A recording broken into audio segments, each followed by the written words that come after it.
Hello, readers and deep thinkers. Welcome back to Miss Pat's Reading Corner. I am so glad you are here with me today. Today, my friends, we are going to discuss voting. Voting! Oh my gosh, Miss Pat, I've been hearing my mom and dad and my grown-ups around me talk about voting. Is that true? Well, there's a reason for it, friends. In November, our country gets to make a really big choice. And our choice that we're making is who is going to be the next president of the United States of America. And on November 4th is the day that we go out and cast our vote. It's a very, very special day for American citizens, and we take it very, very seriously. So does our characters in today's story.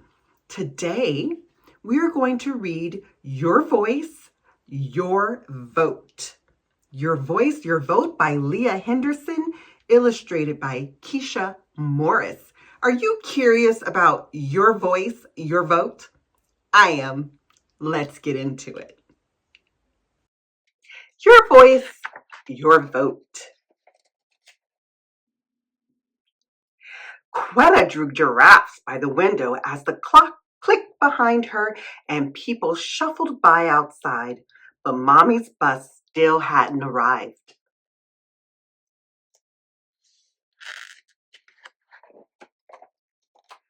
Are we going to make it? Quetta asked. We'll make it, Grandma said, pinning on her Sunday hat, even though it was only Tuesday. Quetta wasn't so sure. If I don't have school, why does Mommy have to work? Doesn't her boss know it's an important day? Quetta dug in her ribbon box for her fanciest bow.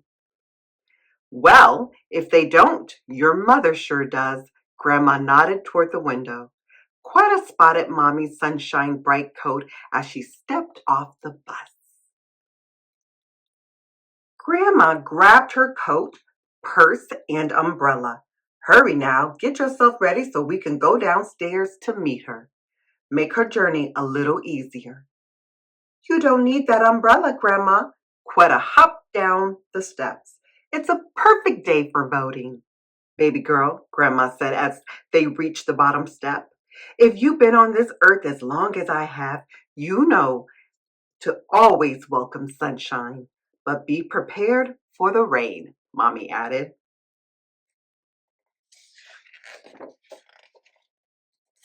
And while pigeons pecked breadcrumbs tossed from Miss Swati's windowsill, Quetta slowed, waving at Mr. Miguel and her other neighbors as they dressed up the old brick wall.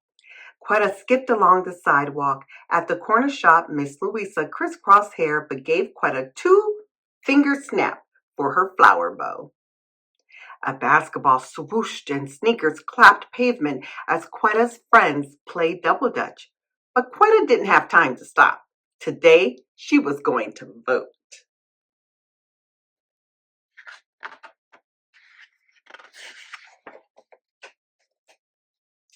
Hey there, Lil Miss Little. Where y'all off to this afternoon? To vote, Quetta beamed, standing tall. Well, it's a mighty fine day for it. After several stops, they waved goodbye to Mr. Eugene. Not too long afterward, they squeezed onto their next bus. No seats or space in sight. Quetta was relieved when their stop finally came. Then she did arabesques between Mommy and Grandma as they waited and waited and waited some more for the number 28 bus to arrive. She's enjoying her day out with her mom and grandmother. The doors creaked open at their final stop. Quetta couldn't believe her eyes. The line stretched down the block like double Dutch ropes. As they journeyed along the line, Miss Rochelle blew them a kiss before her wheels whirred. Imam Khalid gave them his widest gap-toothed smile, and Mr. Tyler tipped his hat while Lil T chased dragons through the pages of his book. So this is how everyone is staying busy while they're in line waiting to cast their vote. Everybody had to wait, and now Quetta, Mommy, and Grandma waited too. Quetta counted the flowers on a woman's coat, the stripes on a man's pants, the beads in a little girl's hair, and all the shoes in line as they inched forward like tiny birds waddling along telephone wires. All the people, the whole community comes out to vote.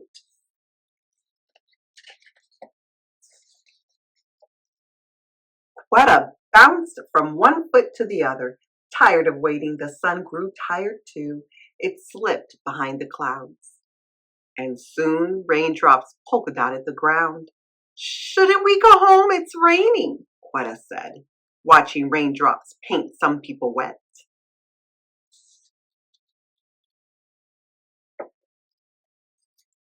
People have marched and fought and sacrificed too much and for too long for any of us to turn back now, Grandma said. When I was about your age, certain people did all they could to stop my daddy, Mama, and Granddaddy from casting their vote. They'd make them pay a sum many couldn't afford and quiz them. How many bubbles in a bar of soap, or how many seeds in a cucumber? She studied Quetta's face. Would you know how many jelly beans filled a jar? Quetta shook her head no. They were supposed to, Mommy added, and if they didn't, they couldn't vote.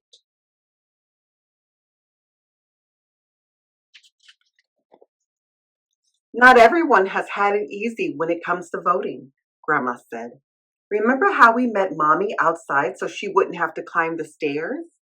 Quetta nodded, thinking of how Mommy often took breaks going up to their apartment after a long day's work. Well, some people are made to face stairs every day, Grandma explained, while others never have to climb many at all.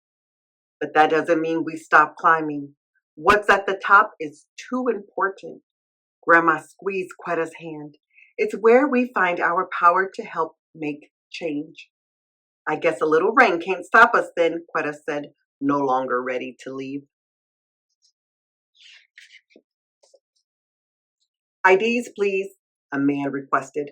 Mommy placed hers in his hand, but Grandma was busy searching for her purse. If you don't have it, ma'am, you won't be able to vote. Quetta thought about all the people who had fought, marched, and climbed for them to have their chance to vote. It was Grandma's turn now, but was she going to lose it? As Grandma rechecked her purse and pockets, a pile of knots filled Quetta's belly. She searched the floor and peeked under the tables. Grandma's ID wasn't behind the trash can or in the clothing drive bin. Look, Grandma is so worried everyone's helping to search for her ID. Quetta sprinted toward the line. Excuse me, please. She poked her head between people waiting. Have you seen my grandma's ID? She asked the tall woman and then the freckle-faced man. It's her turn to vote. But they each shook their heads. No. The freckle-faced man asked the young lady behind him to look beside her shoe. And then the lady asked the person behind her. And so did the next person. And the next. And the next. It's here! Dr. Ito, who always gave Quetta a lollipop after her shots, waved at her. Quetta sped over, and there she saw Grandma's ID tucked behind the little flower that had punched through the sidewalk. Grandma, Grandma, Quetta called as she raced back up the line. We found it! Now we can cast our vote, Grandma said, and use our power, Mama added, hugging Quetta. To raise our voices, Quetta said, hugging them back. Whew. Grandma spun out of the voting station. Day had tumbled to night and the line was still long, but no one turned away. Quetta smiled, feeling proud, like her family. Quetta's neighbors were determined to use their voices and their votes, just like she would too one day. The end.